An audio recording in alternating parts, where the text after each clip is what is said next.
Hello?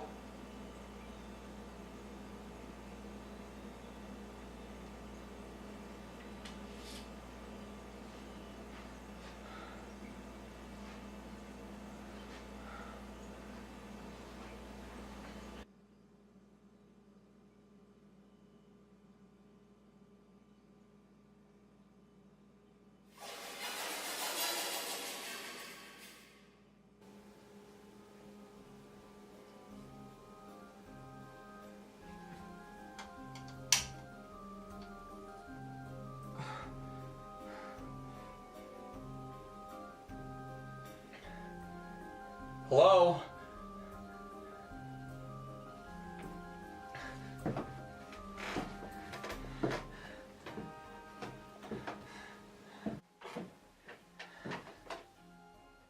What?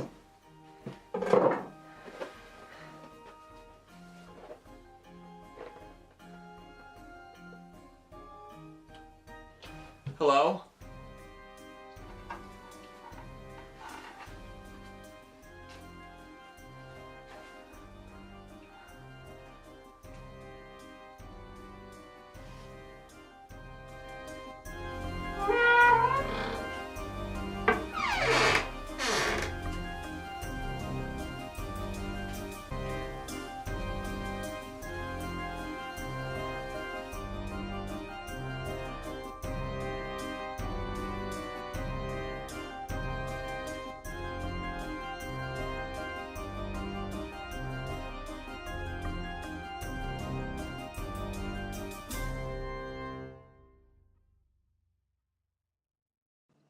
Beep, beep, Johnny boy.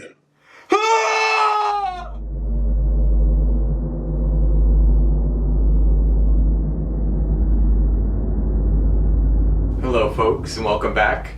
My name is John and I'm here to give a review of the movie It. Needless to say, there's going to be spoilers. I'm particularly fond of It because the first time I saw the miniseries, I was 12 years old. The story of It follows a group of kids known as the Losers in this fictional town called Derry.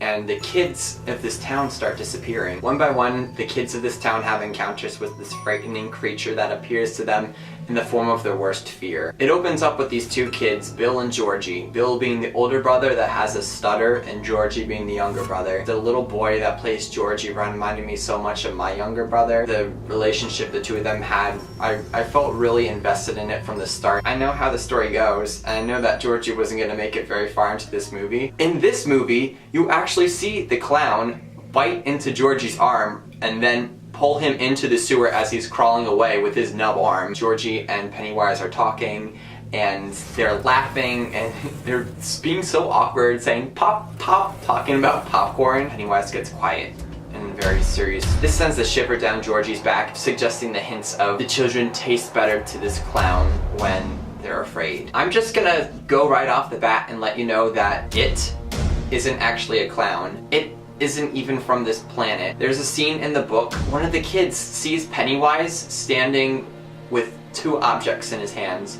One is the thigh of a human child that he's just eating like it's a chicken wing, and then in the other hand is a balloon that says it came from outer space. It's a creature from another planet that came down to Earth, and over several decades of hibernation will come up and hundreds of people will die. The different tragedies that happen in the town from the miniseries and the book and this reboot movie are all different, but that's okay. I like that stuff happens in this movie that isn't in anything else. So we meet all the losers, there's Bill. Something about that actor is so fascinating to me, and he's quite young. He's charming and fascinating and sad, and there's just this really intangible sadness about his character and what he brings to every single scene and how solemn he is and how lonely he is, that it really affected me in a weird way. And that's what I really liked about this movie. What I think it does so much better than any other horror film that I've seen in a long time is that the movie itself has a lot of heart with these kids. Besides making them likable, that heart gives the movie somewhere to go other than scary moment, flatline until the next scary moment happens, and then just nothing, scary moment. There's depth and layers, and it's like a roller coaster. We meet Ben, who is the overweight kid. What I felt so bad about for Ben is that when Henry Bowers cuts the H into his stomach, he slices the shit out of Ben, and Ben gets his stomach slashed by Pennywise later down the road. He just sits there on the stoop at one point, so bloodied up, not wanting to seem like strange to Beverly when all the boys are starting to talk to her for the first time. I felt so bad for this kid, but he was so badass at just like taking pain like a champ. There's some event he's looking up, some Easter explosion, and then he finds an Easter egg that's like smoldering, and it leads him to this small archive stack sort of area on the bottom of the library. This headless zombie is running around for him, and at first I'm like, well, this is stupid, just kick it over. And then I thought, oh no, this thing could rip Ben's head off. We meet Beverly, who the kids bully her, call her Beaverly, make her out to be promiscuous. At first, I thought they were over-sexualizing Beverly and kind of taking away from the truth of her character. As the movie went on, it didn't seem like that's what they were trying to do to her, that they were just making her this sexy character. She was coming of age, and one of the first times you see her, she's buying tampons in a convenience store. It's like this innocence approaching the threshold of, you know, puberty and growing up, which is a big theme in this movie, is just like overcoming your fears of growing old, taking on the world as you grow up. Granted, they do this by putting a scary as shit clown terrifying you. That theme was one of the things that made this movie so warm, gave it so much heart and like dimension. The maturation of all the losers. One of my old neighbors once told me that one of the great things about finding an actor that's not too far from your own age when they're young, if you really enjoy them, you're going to get to see movies from them for decades. I really enjoyed the actress who played Beverly. I think she just had this glow and radiance about her face, and this eagerness and like look of wonder in her eyes. I think she delivers her lines really well, and she hits emotional cues really well. I was just really impressed by her and Bill. I was impressed by all of them. Another character, Ritchie, who's the Joker, is actually the same kid from Stranger Things. It was nice to see him in this because when you're that young, it seems like when you're a kid, you know how to be one type of kid. I was pleasantly surprised with Ritchie and with the writers, was that with all of Ritchie's jokes, besides the fact that he was so funny and there were so many of these jokes, they didn't do it in this way where filmmakers are afraid to be cheesy. So when a sincere moment happens, a lot of filmmakers will put in that gag to make people laugh and make it less cheesy. And his jokes were never placed like that. He had different depths of emotions and things that his character went through. So I was very impressed with that actor as well. We have Eddie, and Eddie in the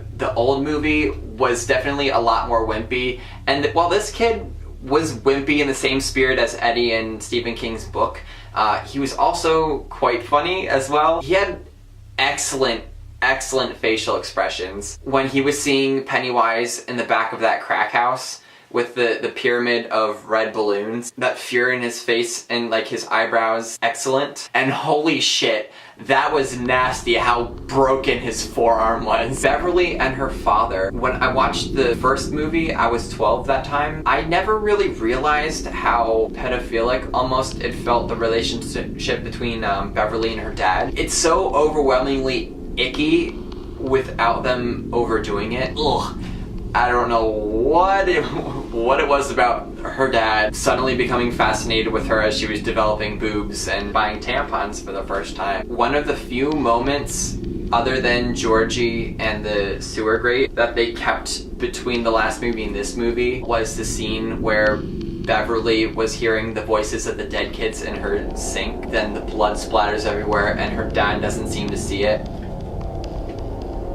What the fuck? Let's talk about that projector scene. In the old Stephen King movie, they had a photo album. As they were flipping through the pages, suddenly one of them started to animate and move into life. You see Tim Curry's It running through the town, and then he reaches through the album, and you see the hand, they close the book and throw it away. Their version of that in this movie was a projector slideshow that goes off on its own. They kick it over to make the thing stop. And then the clown comes out of the wall, and it's giant. It is way too big to possibly fit in that garage, and it scares the shit out of all of them. And somehow, I think it just vanished because they opened the garage door and all this light came in. They kidnapped Beverly, and that's why all the losers go down into the sewer. At first, I was like, well, this is really dumb, you know, if the clown got Beverly after she knocked out her dad, there's no way that it wouldn't have killed her right then. It came to me, you know, maybe it's just because she was kind of being defiant and she was brave but not too scared, didn't die right away, and they had a chance to come and get her. When they find strength in numbers and they have their rock fight, that's them becoming brave and standing up to the problems in their life. When they band together to stand up to the clown, when it cuts to a scene of Beverly alone in the sewer with Pennywise, when Pennywise emerges from that inferno carnival sort of thing, doing his weird jig, I totally forgot about the deadlights from the first movie. Pennywise's eyes would just light up, and then that would steal people's souls. I don't remember the logistics of all that because that was a long time ago that I saw that movie, and it was cut between when they were kids and when they were adults, much like the novel. This movie just focused on when they were kids.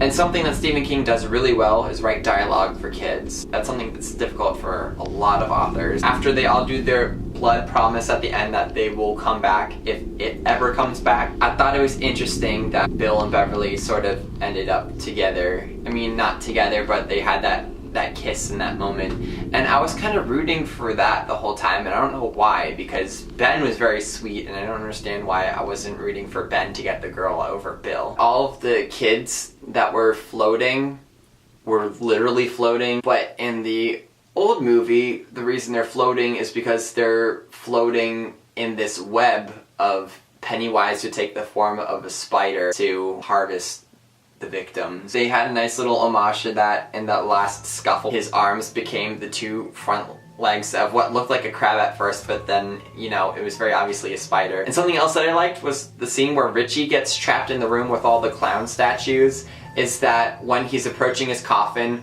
one of the last clown statues there is the Pennywise the Clown, modeled after the Tim Curry version. I just had so much invested in these children, and the fact that the events in this movie didn't line up perfectly with the book or the last movie, you didn't really know what was going to happen. Things changed when the black kid is standing up to Henry Bauer as Henry Bowers trying to kill him.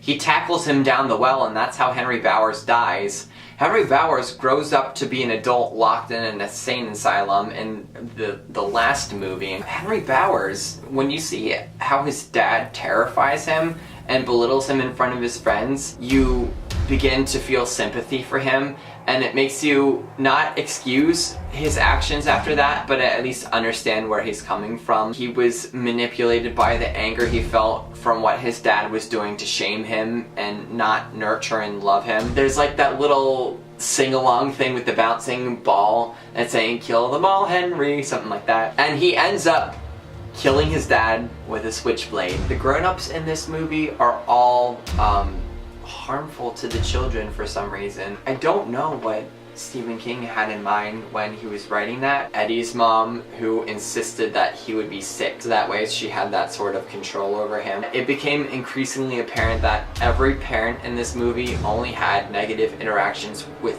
their children. The only adult that seemed to very briefly show concern about the children or having their best interest at heart was the librarian, who was encouraging Ben to go out and make some friends during the summer instead of being by himself in the library. And this brings us to the end of the movie, where there's that little bit of script that says, "It, Chapter 1. I should have known that was coming. I thought maybe they would just stop with this first one with where they were kids. There's probably going to be a sequel. In the old movie, they killed it by shooting silver earrings in a slingshot at Pennywise, bursting his head open a little bit, and you see some of those deadlights coming out. And then he jumps into a sewer drain and goes away.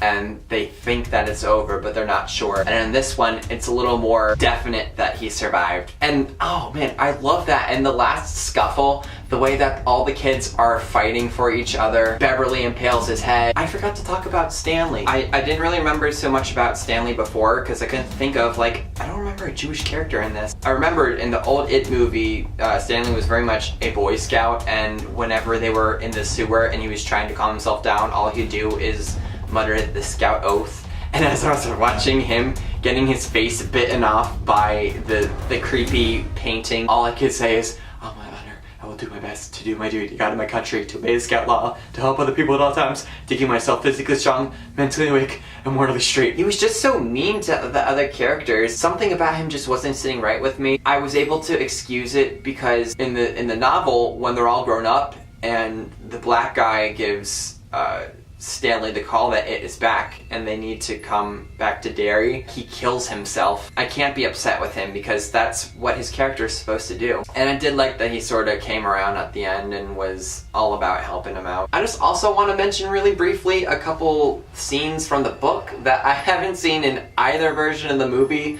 The book itself opens up with this cop talking to this guy that's being held in jail for accidental manslaughter or something. It's him and these other guys are like homophobic and they're pushing around this like gay guy that had come out of a club or something, and they accidentally push him over a bridge, and when they look over the bridge they see Pennywise the Clown eating this like gay man that they knocked off the bridge. There's the bit where Pennywise is eating the thigh of a child and has the balloon. It came from outer space. You never see the turtle that you meet in the novel. You never see that in the movie. I was really hoping this one from the book would at least be in this movie because it wasn't in the last. I think it's Ben was walking across a bridge by the canal where they keep running into the clown. Here's whispering, and then there's dust blowing around, and he sees a mummy wearing some of the clown's clothes walking down the canal as this dirt and sand is blowing everywhere and whispering to him. And something about that scene was so creepy, but sadly it didn't make it into either movie. I'm definitely missing a lot here, and this wasn't really so much a recap, just as me talking about things that I liked in the movie. But my rating for this movie is a solid 10 out of 10. The only critique I have for this movie is in the library scene at the beginning when that balloon is moving by the camera in the library. Its color grading just didn't match anything else inside, and that's such a stupid, small thing that you don't really learn about until you try making movies yourself. So aside from that one balloon, I have no complaints. This movie expanded upon the novel. It took creative liberties to add new things to the story and to make you feel something. Not feel sorry for the kids, but to relate to them and to be invested in them and root for them. Doing this remake probably scared a lot of people when they announced they were going to remake it, because the old movie transcends time. They did that film so well. All of the child actors and all of the grown-up versions of these characters were so spot on. Tim Curry as Pennywise, he was able to do the funny bits and be terrifying. I think the actor's name is Bill Skarsgård or something, was very different. I liked that he was able to be charming and in like the creepy sort of upbeat clown way and scary, and just the way that they animated the clown to move, the way his joints didn't move correctly all the time, and the way that he would fastly approach the camera were really creepy. Oh man, and I also love that scene when Georgie is in the basement. You'll float too, you'll float too. His face and body start decaying, and then Pennywise's face starts to come out of the water, and then you see that I scared myself so bad. He slams Georgie down like he's just a puppet. The way he's just operating like a puppet was so like creepy and like clever and smart. This movie was so good. I can't complain. I was thrilled with it. I am pumped for the sequel that's going to happen, and I am so excited for the career of all these kids that were in this movie because they were so good. I also like that they gave the black guy his own sort of backstory. That thing they added on where like his family burned in the building in a hate crime. They never outright used racial slurs, but the prejudice was so blatantly put in there between Henry Bowers and the black kid. I just know him as Tim Reed from the old movie. Hello? Oh, there's just a screeching sound in my house. I think that's a cue that it's time for this to end because I don't want to be down here in the dark anymore. Okay. Until next time.